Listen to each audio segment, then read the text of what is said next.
rester proche.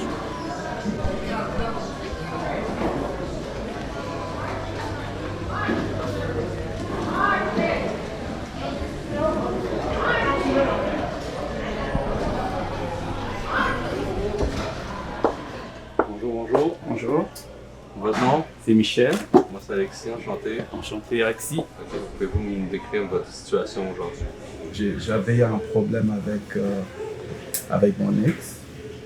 Et à un moment donné, on devait se séparer, je devais avoir mon propre endroit pour là où habiter. Alors j'étais quelque part, j'ai payé un appartement.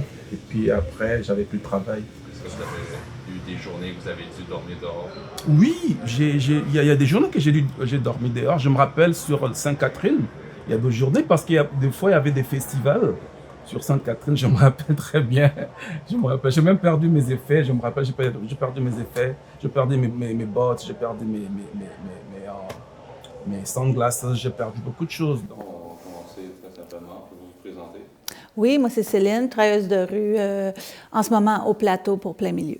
En gros, le travail de rue, c'est de la réduction des méfaits. Hein. C'est pendant que la personne est dans la rue ou qu'elle consomme ou qu'elle vit des choses un peu hard, ben nous autres, on est là pour faire en sorte que cette personne-là ait le moins de dommages possible au quotidien. Quelqu'un qui consomme, on fait sûr qu'il y ait du matériel de consommation stérile. Quelqu'un qui fait le travail du sexe, on fait sûr qu'il y a des condoms. Quelqu'un qui est dans la rue, quoi d'autre? L'hiver, on fait sûr que le plus possible qu'il y ait des bas propres, secs. Fait que c'est des petites choses au quotidien qui font toute la différence pour que la personne survive à cette étape-là de sa vie. La culture de la rue est devenue me, myself and I. C'est très individualiste. Je trouve que le monde, ils se tiennent pas entre eux autres. Ils sont pas fiers de dire, hey, tu sais, on fait partie de la même gang, puis on est fiers d'être ce qu'on est. Ils sont très individualistes. J'entends souvent le monde qui disent, je dormais, je me suis fait voler mon pack-sac. Je dormais, un gars qui me disait, il était en chaise roulante, il s'est fait voler sa chaise roulante pendant qu'il dormait. J'avais, comme moi, je suis immigrant. Donc, j'avais perdu travail parce que aussi, en ce moment-là, mes papiers de travail ici, c'était expiré. Et puis après, on m'a volé mes documents quand j'étais à la maison du père. J'ai demandé de l'aide financière, on appelle ça quoi, de l'aide sociale, voilà. C'est avec ça maintenant que je paie mon appartement. Donc, c'est avec ça. Mais pendant que je suis là, je cherche toujours le travail. Je n'ai pas encore trouvé de travail. Et même malgré que j'ai un appartement, comme je dis, ce n'est pas toujours suffisant. J'ai la provision, deux fois, c'est difficile d'en avoir.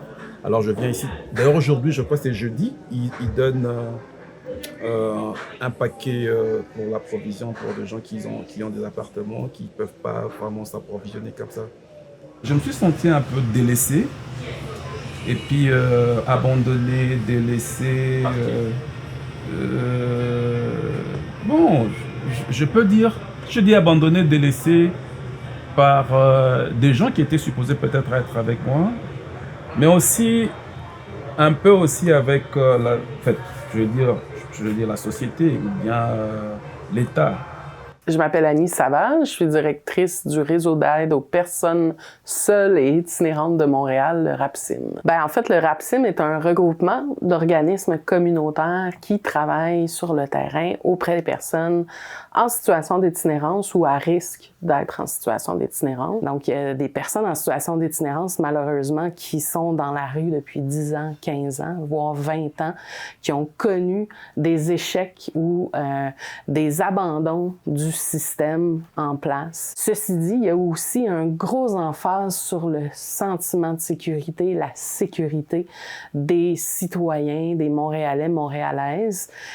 Malheureusement, nous, ce qui nous inquiète là-dedans, c'est quand on parle de sécurité ou du sentiment de sécurité, on parle souvent du sentiment de sécurité des personnes logées. comme si les personnes en situation d'itinérance n'étaient pas des citoyens à part entière, et on oublie leur propre sécurité parce que c'est eux qui dorment la nuit à -20 dehors.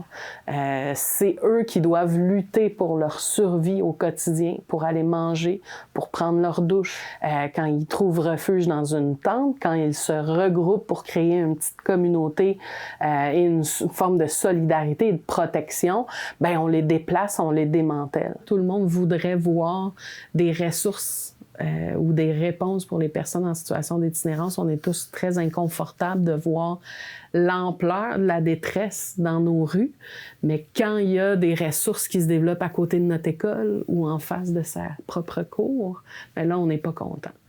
On perd rapidement de vue le fait que les personnes en situation d'itinérance sont des humains comme vous, comme moi. Ça peut être notre frère, notre enfant, notre sœur. Tu te sens tout seul. Tu te sens beaucoup tout seul. C'est ça que je vois, moi. Beaucoup de solitude. C'est quoi qui vous a poussé à faire ce travail-là? Ben, moi, j'ai été dans la rue quand j'étais jeune. J'ai vécu la rue des années 90. Je m'en ai sortie vers avant 2010. Puis de là, pour moi, c'était de boucler la boucle, de pouvoir à mon tour aider. Je vais juste lui demander s'il veut des affaires, parce que tu l'aimes pas tout de suite, OK? Tu peux lui demander s'il veut. OK.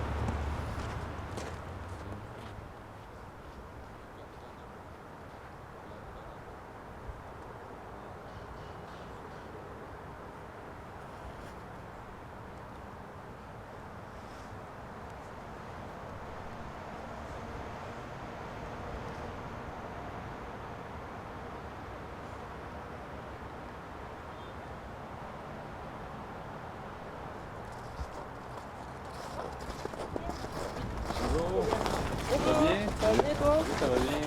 C'est Yéna qui arrête d'un campement ici. Toi, Yéna, ça fait combien de temps que t'es dans la rue? Ça dépend. Bon, depuis j'ai 16 ans, c'est moi. Tu as quel âge? Moi j'ai 19? Ouais. Puis tu venais-tu de Montréal, toi? Non, je viens de Mexique. Je suis arrivée quand j'avais un an. OK, OK. Puis t'as déménagé où quand t'es arrivé ici? À Montréal. À Montréal? Ouais, en Rosemont. J'ai grandi en Rosemont. Tu as encore ta famille? Ou...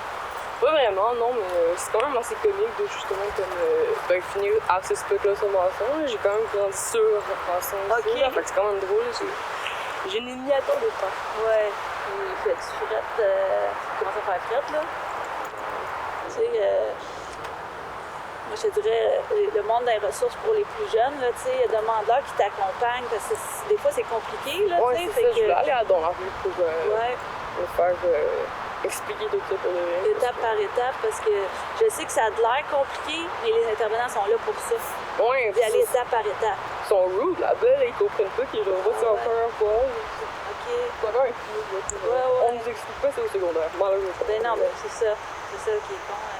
Mais sinon, si tu veux, on ira ensemble si jamais t'as pas d'autres intervenants là. Je suis vraiment dans le Tu sais, je regarde ça, puis n'importe qui est dans la rue puis qui souffre, moi, je trouve qu'il faut que tu sois fait fort en tabarnouche pour pas consommer. C'est le moment de ta vie qui va le plus mal. Fait que t'es qui pour juger la personne qui consomme, tu sais? C'est pas de la paresse. C'est peut-être des mauvais choix, mais la personne est faite forte pour être dans la rue. Je sais pas si on entend. Hein? On va... Je veux juste voir qu'est-ce qui se passe. Ouais. Ah, c'est lui, je pense.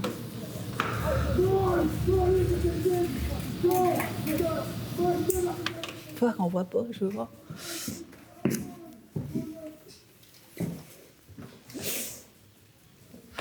Le chien de poignée dehors. Ouais, ben...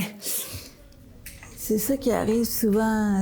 Deux personnes à bout, hein, puis personne respecte leur bulle, personne respecte leur stock. Ils se volent tout un envers l'autre. Fait que... Tu pense juste à une journée que t'as pas dormi, à quel point que t'es ses dents, là, tu sais. Moi, quand je fais le pas, j'aime ça en esti d'être chez nous, là. J'aimerais pas ça être dehors, là, tu sais.